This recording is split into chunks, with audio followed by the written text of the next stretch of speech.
Hello, this is Kyle from Out of the Greenhouse.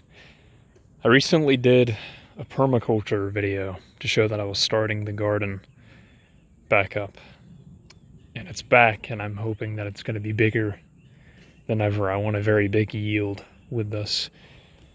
I did it during the evening because that's typically the quietest time of the day around here. So there's that advantage, but I think people would have an easier time following what's going on and getting a sense of what I'm doing if I actually explain it on video with talking. So, as you can see here, I meant to talk about this in the other video and did not. I keep blackberry bushes growing.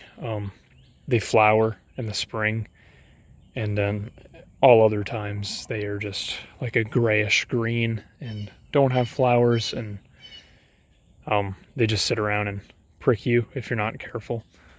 So until they bear any fruit, people will just call them weeds, but in reality they are blackberry bushes, and they bear a lot of fruit when the time comes, and the flowers have a nice scent, draw a lot of pollinators, and you can hear a woodpecker in the background. I do not braid them. I just let them run free like this, stay as wild as possible. That's just my thing. But I've also noticed that it draws a lot more pollinators that way in comparison to braiding them. I've braided blackberry bushes before, and it's all fun, maintaining them in a neat way. And if you have other things around them, when they're not as wild like this, you don't have as many thorns running free, and you can't maneuver around them as well when they are like this, admittedly, even though I prefer this. But I don't have anything else around here. And whenever I did braid them, they didn't draw as many pollinators, and that may just be coincidental. I don't know. But either way, I'm leaving them like this. This is the cucumber space, cucumber and lettuce, hopefully. You can see, not from here, that is, but you can see when you kneel down and observe the cucumber that around it there are little lettuce sprouts.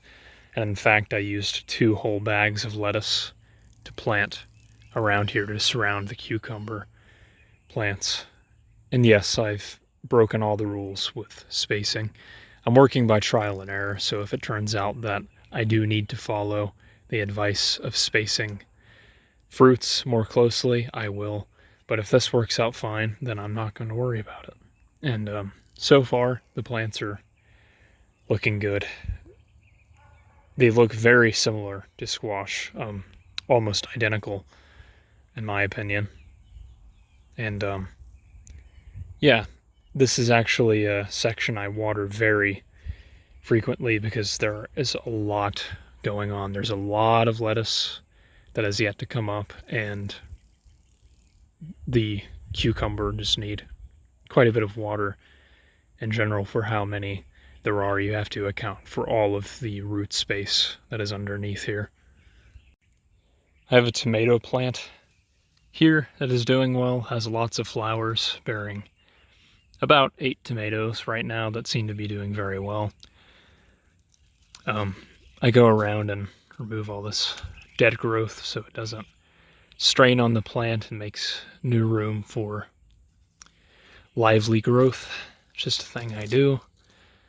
And yeah, this cage is left over from something else. I don't know if it's serving any good purpose or not, but I just decided to put it around it anyways. I can't really tell you why. I go around and I prop these up over it. Maybe it's doing the plant good, maybe it's not. But yeah, I'm doing it anyways. Got some pea plants going on in front of it. The way pea plants are is nothing will be there the previous day, and then you come back and suddenly there's a plant that is exploded out of the ground that's over an inch long. It's just the way it is. But I haven't been getting that many. I have about 4 total, and that is why I planted more along here. There's definitely going to need to be a bigger yield of peas. These squash plants are doing decent. I used to have a lot better luck with squash, to be honest. But yeah, going further down. This is a beautyberry plant. That's a wild plant. They bear purple berries on them that by themselves apparently don't taste very good. I've never tried them, but you can supposedly make jam out of them, which I've never made a jam out of anything, so I'd really like my first experience of making jam to be with something wild like this that grows in this state. And the leaves are a decent size now. They're velvety, they're beautiful, but they get a lot bigger and more blackberries. The squash seed was beginning to germinate there, and had no luck. I guess it got trampled over a bunch of things that fell onto it when I was doing things around that area. That's a red maple clipping. I know I'm breaking all the rules with this too. Technically, when you try to propagate / root new trees, you're supposed to prune it all the way up except for the leaves at the top. There were no leaves at the top, so I'm doing it like this. Maybe it'll work, maybe it won't. And I also didn't start it indoors. I did another one indoors, and I'm going to see how that goes. But with this one, I didn't. But I kept it in this pot outside and made the soil very, very moist. I kept it very moist, but it's in a pot that drains very well, so it's not holding too much moisture. And even if I do go a bit overboard on the moisture, I don't think it'll be too detrimental to the tree, because maples are adapted to wet ditches and swamps and riversides and things like that, at least in this state. Further north, they grow all over the place. I mean, in most deciduous forests, really. But I also planted this cedar here. It's from the wild. I transplanted it. Seems to be doing well. And I made these middens recently, by the way. They're hugelkultur beds. So they have a bunch of dead, decaying wood making up most of the mound. And then you'd be surprised how little soil it took to make these, and these happen to be the tallest middens I've made so far in doing permaculture, which I've done it for a few years. And I took it all from my own garden. And believe it or not, this is nothing new. I've done this before again and again, and I know you're probably thinking, you're losing so much soil that way. I take it from the walkway area. Not that justifies taking away a lot of fertile soil. It doesn't. But the thing is, I found a way to regenerate that lost soil by compensating it, by covering it with dead leaves and other dead organic matter, and it does regenerate. So there's that. This is a forest garden. It's almost entirely wooded, and it is 99.9%. It used to be 100% until I added that cedar deciduous, or really hardwood / broadleaved. There is an oak, a species of oak in here that is technically not deciduous, but yeah, 99.9% broadleaved, primarily black cherry, which get tent caterpillars, which start from the top and defoliate the entire top of the tree typically. But the tree does okay. Usually in that scenario, when something starts defoliating a tree and works from the top down and it's looking like they're going to defoliate the entire tree, they usually do finish the job. But the tent caterpillars here don't, which is good, because it would more than likely kill the tree.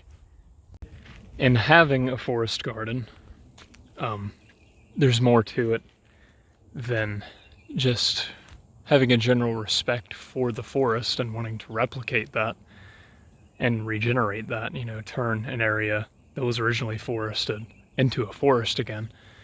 There's also the aspect of pest control, that is natural pest control.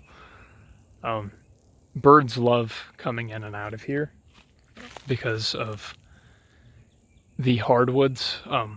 Even when the hardwoods are young, they bear long branches that they can make pit stops on and hunt. Whereas, you know, something like a cedar, when it's young, it's thick and doesn't have very long branches, so they're not as interested. To keep a mostly hardwood garden like this, and you know, with something like black cherry especially, that always has these long branches coming out, they love it. And the blue jays and Carolina wrens and cardinals come through, and they keep the rate of worms that will eat your the leaves of whatever you're growing down. I have this birch bark sitting here, and what I used to do with it is shade the squash when they were very young. And as you can see, I'm just letting it sit around now. I think that'll be essential for if I plant a new squash here, because in my entire experience of gardening, the biggest problem with squash is not its slow growth or it not bearing any fruit. It usually does if it's successful, if it grows fine. The biggest problem is it burning up. This is actually a problem at any stage, but especially when it's very small and you have a lot of sunlight beating down on it. Hence why I'm an advocate for forest gardens, not only because they're beautiful, but also you get a healthy amount of shades for certain plants that like it. I've had people from different places, even, you know, in another country like Canada, say, well, that wasn't my experience. The squash didn't burn for us. You know, we could keep it in open sun. Well, it might be different where you are, but here in Florida, burning squash is a big problem. This whole side of the garden, I made these raised beds along with the ones over there in 2018, and I have not used this entire side yet, so it's just growing wild. And here are some clovers that are edible. And yeah, I'm gonna put this to use sooner or later. Not decided what I'm going to grow over here, but that'll be for another video.